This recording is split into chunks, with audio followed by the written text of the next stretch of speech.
जैसा कि दोस्तों आज है आपका 29 अगस्त और 29 अगस्त को दोस्तों आपका थर्ड शिफ्ट का जो आरआरसी ग्रुप डी का जो आपका एग्जाम था वो समाप्त हो गया है। तो जिन लोगों का एग्जाम था आशा करते हैं कि अच्छा गया होगा।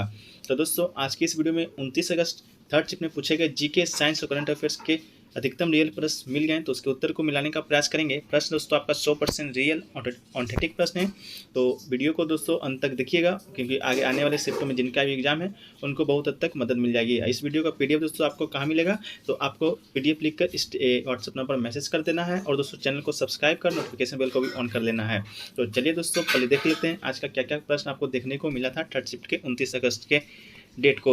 तो दोस्तों जो पहला प्रश्न देखने को मिल रहा है वो दोस्तों पूछा गया था आपका कि गांधी जी ने असहयोग आंदोलन वापस क्यों लिया था। तो दोस्तों मालूम होगा गांधी जी के द्वारा असहयोग आंदोलन 1920 ईस्वी में आपका चलाया गया था।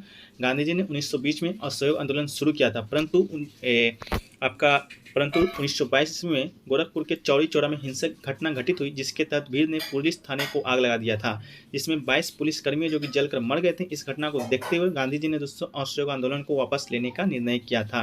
तो दोस्तों चौरा चौरी का घटना हो गया था आपका 4 फरवरी 1922 ईस्वी को। इस कारण दोस्तों गांधी जी ने असहयोग आंदोलन को वापस ले लिया था।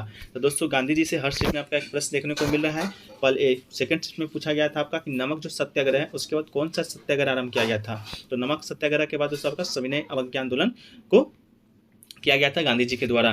तो गांधी जी के बारे में दोस्तों पढ़ के जाना है आपका जो भी प्रश्न आपका गांधी जी से बनता है।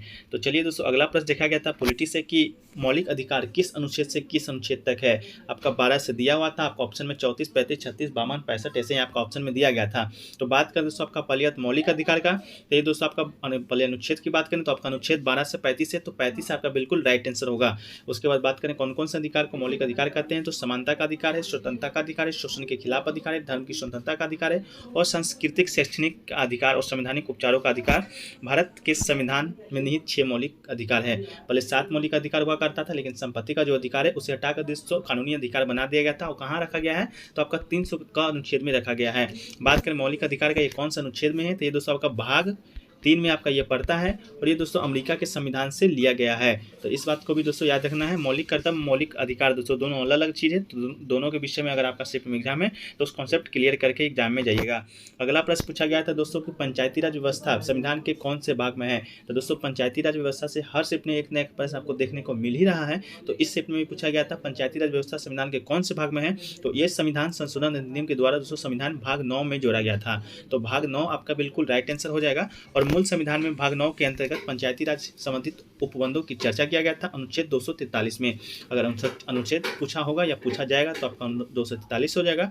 अब भाग 9 में पंचायती नामक शीर्षक के तहत अनुच्छेद 243 से 243 न या इंग्लिश में गए तो 243 से 243 ओ तक पंचायती राज से संबंधित उपबंध है।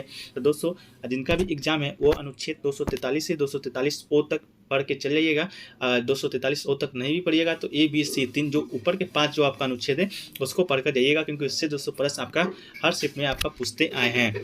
अगला पूछा गया था दोस्तों कि हिंदू धर्म में सृष्टि की रचना के संबंधित कौन से भगवान हैं। तो आपके पास ऑप्शन दिया गया था ब्रह्मा, शिव, इंद्र, ऐसे ही 4 ऑप्शन आपके पास था जिसमें दोस्तों ब्रह्मा आपका बिल्कुल राइट आंसर हो जाएगा। ब्रह्मा सनातन धर्म के अनुसार सृजन के देव हैं। हिंदू दर्शन शास्त्रों में 3 प्रमुख देव बताए गए हैं जिसमें ब्रह्मा सृष्टि के सर्जक हैं, विष्णु पालक हैं और महेश विलय करने वाले देवता हैं। तो दोस्तों आपका ब्रह्मा जी बिल्कुल राइट आंसर थे जो कि दोस्तों हिंदू धर्म में आपका सृष्टि के रचनाकार के तौर पर आपके जाने जाते हैं। अगला क्वेश्चन पूछा गया था दोस्तों आपका कि सिंधु नदी कौन से राज्य में प्रवाहित होता है। तो नदी से आपका 2 प्रश्न एक देखने को मिला था इस शिफ्ट में या हर शिफ्ट में एक न एक प्रश्न आपको देखने को अवश्य मिल रहा है। तो सिंधु नदी की बात करें तो सिंधु नदी का जो उद्गम है वो तिब्बत या चीन के मानसरोवर जिले के समीप होता है और तिब्बत से उत्तर पश्चिम में बहते हुए भारत के जम्मू कश्मीर जो कि 31 अक्टूबर के बाद पहले लद्दाख को फिर जम्मू कश्मीर राज्य में बहते हुए गिलगित और बल्टिस्तान क्षेत्र से पाकिस्तान में प्रवेश करता है।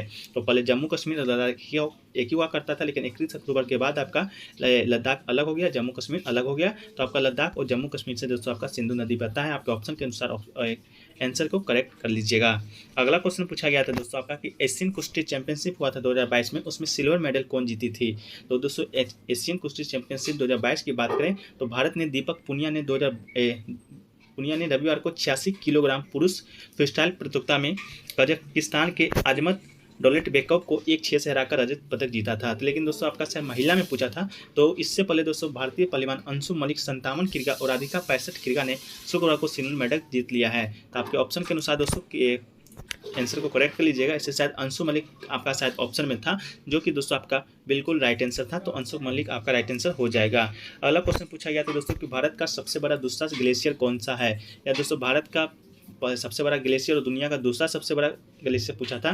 तो सियाचिन ग्लेशियर की बात करें दोस्तों, तो ये एक तरह से बोला जाता है कि सियाचिन ग्लेशियर पूर्वी काराकोरम यानी हिमालय में स्थित है। कहा जाता है कि लगभग 78 किलोमीटर में फैला ये ग्लेशियर भारत का सबसे बड़ा और विश्व का दूसरा सबसे बड़ा ग्लेशियर है। तो अगर भारत का सबसे बड़ा ग्लेशियर तो आपका सियाचिन हो जाएगा, और विश्व का दूसरा दोस्तों आपका सियाचिन ही हो जाएगा। अगर भारत का दूसरा सबसे बड़ा पूछा होगा तो इसका आंसर आप कॉमेंट सेक्शन में बताइएगा। अगला क्वेश्चन पूछा गया था दोस्तों आपका कि लार में कौन सा एंजाइम पाया जाता है। तो बात करें दोस्तों लार में कौन सा एंजाइम पाया जाता है, तो लार में दोस्तों एंजाइम एमिलेस एक एंजाइम है जो कि लार में पाया जाता है, जिसे पत्यालिन भी कहा जाता है, जो स्टार्च को शर्करा में तोड़ देता है। इस प्रकार भोजन का पाचन मुंह में शुरू हो जाता है। तो लार में दोस्तों एमाइलेज नाम का जो प्रोटीन आपका एंजाइम है वो पाया जाता है। अगला क्वेश्चन पूछा गया था दोस्तों आपका कि इंदिरा गांधी नहर कहाँ से निकलता है। तो बात करें दोस्तों इंदिरा गांधी नहर का, तो नहर पंजाब के फिरोजपुर के निकट सतलज और ब्यास नदी के संगम पर बने हरिके बैराज से शुरू होता है, और देश की सबसे लंबी ये नहर 649 किलोमीटर लंबी है। तो कहाँ से होता है दोस्तों, हरिके बैराज से शुरू होता है, ब्यास नदी के संगम पर बना हरिके बैराज से, कहाँ, पंजाब के फिरोजपुर के निकट से। तो आंसर को आप मिला लीजिएगा। अगला क्वेश्चन दोस्तों आपका पार्टी के सिंबल से प्रश्न आया था कि कौन से पार्टी से का ये सिंबल है। 4 ऑप्शन दिया गया था आपका कि नेशनल कांग्रेस पार्टी का, कम्युनिस्ट पार्टी, AIMI पार्टी का। तो चौथा ऑप्शन तो मुझे प्राप्त नहीं है, लेकिन जो नेशनल कांग्रेस पार्टी का जो आपका चुनाव चिन्ह है वो आप देख सकते हैं इस तरह का है। कम्युनिस्ट पार्टी का दोस्तों आपका CPI का इस तरह से है। AIM पार्टी का दोस्तों चुनाव चिन्ह आपका इस तरह से है। तो आपका कौन सा था, आप ऑप्शन के अनुसार आप मिला लीजिएगा। सभी का चुनाव का पार्टी का चिन्ह दोस्तों मैंने बता दिया है। और भी देखने को शायद मिल रहा है कि IPL में कितना टीम खेली था। ये तो शायद सेकंड शिफ्ट में आपका आया था, लेकिन लोगों का कहना है कि ये थर्ड शिफ्ट में भी आया है। तो IPL में दोस्तों आपको मालूम होगा IPL 2022 में कुल 10 टीम आपका खेलते हैं, जो कि गुजरात टाइटंस और आपका लखनऊ सुपर जायंट 2 नई टीम आपका पार्टिसिपेट लिया था। तो दोस्तों आज जो प्रश्न मिले हैं वो बहुत कम ही मिले हैं, लेकिन दोस्तों जो प्रश्न है वो 100% रियल और नैतिक प्रश्न है, तो इससे विचलित नहीं होना है। अगर आपको भी कोई प्रश्न अगर याद है एग्जाम देकर आ रहे हैं तो कमेंट सेक्शन में आप प्रश्न लिखिएगा, ताकि जिनका अगले शिफ्ट में एग्जाम है उनको कुछ सहयोग मिल जाए। अब बात करें दोस्तों किन किन टॉपिक से कितने प्रश्न आ रहे हैं, तो करंट अफेयर से दोस्तों प्रश्न देखा गया था आपका 5 से 6 प्रश्न दोस्तों आपका आए थे। इसके अलावा दोस्तों आपका हिस्ट्री से 1 से 2 प्रश्न, पॉलिटी से दोस्तों आप 2 प्रश्न आपका देखने को मिला था, और दोस्तों ज़्यादा ज्योग्राफी से दोस्तों आपका 3 से 4 प्रश्न देखने को मिले हैं। इसके बाद दोस्तों इकोनॉमिक्स से 1 से 2 प्रश्न आपका इस शिफ्ट में आया था। इसके बाद दोस्तों आपका जो रीजनिंग का पोर्शन है उससे दोस्तों आपका सिटिंग अरेंजमेंट का जो पोर्शन है उससे दोस्तों हमेशा 3 से 5 प्रश्न आपका देखने को मिल रहे हैं। तो दोस्तों आप इन सभी को देख कर जाना है। इसके अलावा दोस्तों आपको NCERT 10th 9th तो 10th का भी पढ़ लीजिए, जिनके पास समय है, आने वाले शिफ्टों में एग्जाम है, अगर वो पढ़ लेते हैं तो दोस्तों एक भी प्रश्न आपका नहीं छूटेगा। क्योंकि दोस्तों जो ज़्यादातर आपका केमिकल रिएक्शन से प्रश्न आ रहे हैं, केमिस्ट्री में केमिकल रिएक्शन से प्रश्न हमेशा पूछे जा रहे हैं। इसके बाद दोस्तों ओम के नियम से भी प्रश्न पूछे जा रहे हैं। इसके अलावा दोस्तों आपका प्रतिरोध निकालने के लिए लाइट से प्रश्न आपका आ रहे हैं। तो इन सब जो टॉपिक मेन टॉपिक है जिससे एक प्रश्न आपका पूछे ही जा रहे हैं, उस प्रश्न को आप पढ़ के जाइएगा। तो दोस्तों वीडियो को आज यहीं समाप्त करते हैं, तो मिलते हैं नेक्स्ट वीडियो में। तो वीडियो देखने के लिए धन्यवाद। वीडियो कैसा लगा कमेंट सेक्शन में बताइएगा, अच्छा लगा तो वीडियो को लाइक कीजिएगा, दोस्तों में अधिक से अधिक शेयर कीजिएगा।